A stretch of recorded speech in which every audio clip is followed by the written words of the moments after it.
Hi there, welcome to Prime Sports with me, Rosal Pusbar. And of course, Prime Sports is brought to you by Latina Travel and Tours. They are your 2026 Global Football Festival partners, and Latina is taking Team Ghana to the biggest global football event on the planet. And of course, it's happening in the USA, Canada, and Mexico. If you want to be there, Latina Travels are the ones you need to get in touch with. They've got some awesome 3 packages for you. They will secure your visa for you, also get you all the match tickets, and also you get opportunity for a return charter flight, and also top-class accommodation, travel insurance, and exclusive access to business and networking events across all the 3 host nations. All you need to do to be part of this trip is to call them and also get in touch with them at Alisa Hotel at North Ridge. So get in touch with Latina Travel and you get a chance to be at the World Cup. Let's go to Kumasi now, because earlier today, tension did escalate in the camp of Asante Kotoko after supporters stormed the club's training grounds at Adako Jache to forcibly remove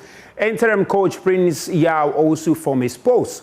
Now, Prince Yao Osu, who had been serving as assistant to Karim Zito, was appointed by the club's interim management committee to take temporary charge of the team following Zito's resignation earlier this week. He's expected to lead preparations for Sunday's crucial game, Premier League game against rivals Heart of Folk at the Bra Sports Stadium, and he's been doing that since yesterday. However, his appointment has sparked anger among some sections of the club, with some group of fans reportedly invading the training grounds earlier today to prevent the coach from taking charge of the training session for the day. Now, Stephen Zando is my colleague with Love FM and Insure FM in Kumasi, and he followed up on this very incident and has more in this report. Persons this afternoon stormed the Adako training complex in an attempt to stop interim coach of Asante Kotoko, Prince Yao Osu, from training the players as they prepare for the super clash against Accra Heart of Folk on Sunday at the Baba Yara Sports Stadium. The agenda of these 4 people was simple: that Prince Yao Osu is not good enough and they are not happy with the decision the club has taken to make him the interim coach of Asante Kotoko, for which reason they were demanding his evacuation from the training ground. But the altercation lasted for a few minutes and they left the training facility. We've gotten in touch with the Kotoko management and they say they can't identify these people as Kotoko supporters, so they cannot be tagged as such. And so in the end, Prince Yao Osu was able to train the Kotoko players. He conducted all the sessions that he had planned for the day, and training ended successfully as they continue preparation for the super clash against Accra Heart of Folk on Sunday.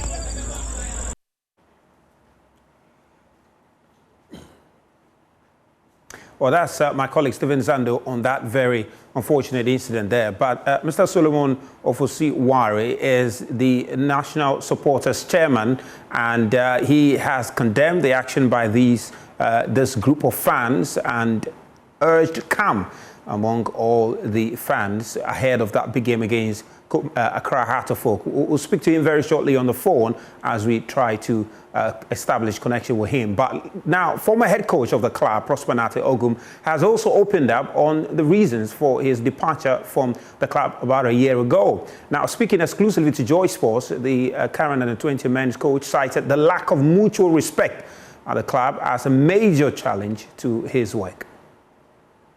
I think a lot.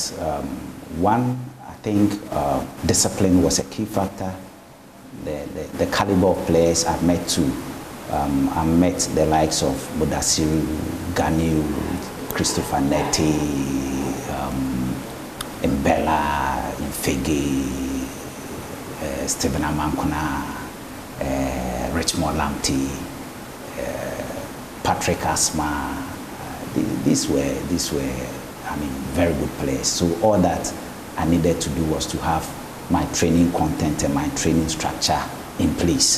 That should also mean that your predecessor did a good job in recruiting these players.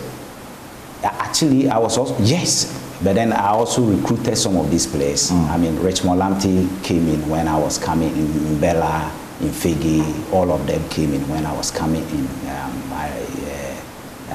Who else again?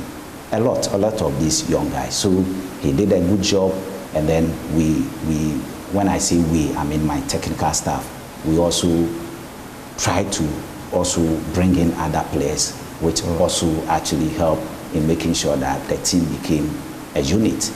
Now, if you look at the discipline aspect, that actually helped.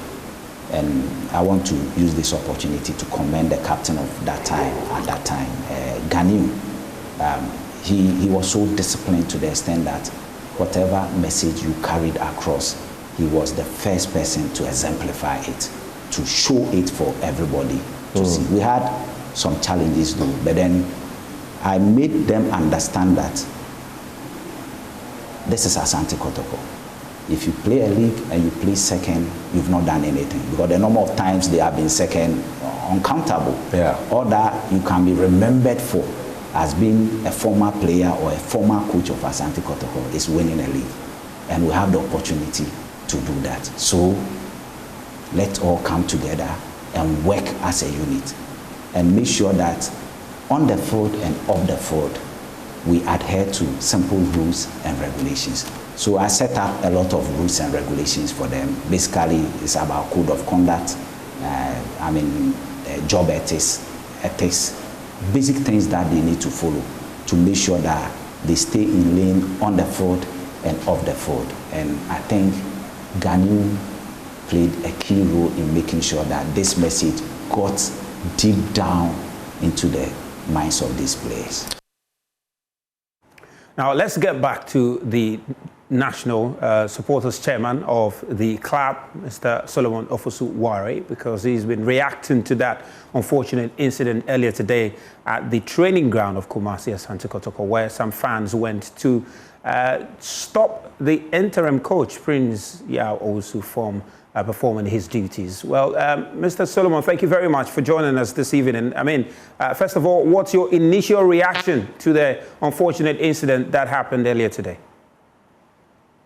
Yeah, thank you. What I would say is that I don't think it's a good thing to do because though the supporters are not happy, that doesn't mean you have to attack the coach who is going to treat your own team at the training ground. So my advice is that everybody should come, let's concentrate and match and after that, we have to discuss then. Mr. Ofosu-Ware, we are struggling to hear you. If you can just reposition yourself so we could hear you a bit clearly. All right. What I'm saying is that it's not. It's a bad news to hear because it's not good to attack own coach at the half a match day at Papa Stadium, and so every remain keep up the stars after the start in it. Interesting. So, clearly you condemn their actions, but let's switch to the game on Sunday. What has been the plans to try and get the fans to the stadium? Because if what you are picking up now is that some fans are not happy with the current happenings in the club, what are you doing to get a number of them at the stadium to support the club against their rivals, Hartlepool, on Sunday? Yes, this is one of them, the opportunity of giving me to talk to my supporters that no matter what has happened, the club belongs to us. So we should forget about what has happened at the Baba Sports Stadium, the match against Ediana, and concentrate on the match against Accra. We have a record to make. I think it's about 30 years. Kotoko has not beaten Accra back to back. So we have a record to beat on Sunday. Whether we have a coach or we don't have a coach, I think the Prince and other technical staff will help us to beat Accra on Sunday. So I'll take this opportunity to tell our supporters to forget about what has happened and concentrate on the match ahead of us so that we can beat Accra. Well, Mr. Solomon Ofosu-Ware, thank you very much tonight for your time, and we will hope to see that come indeed. We just enjoy our Champions League like that. That's all we have for you in Prime Sports tonight. Thank you very much for your company.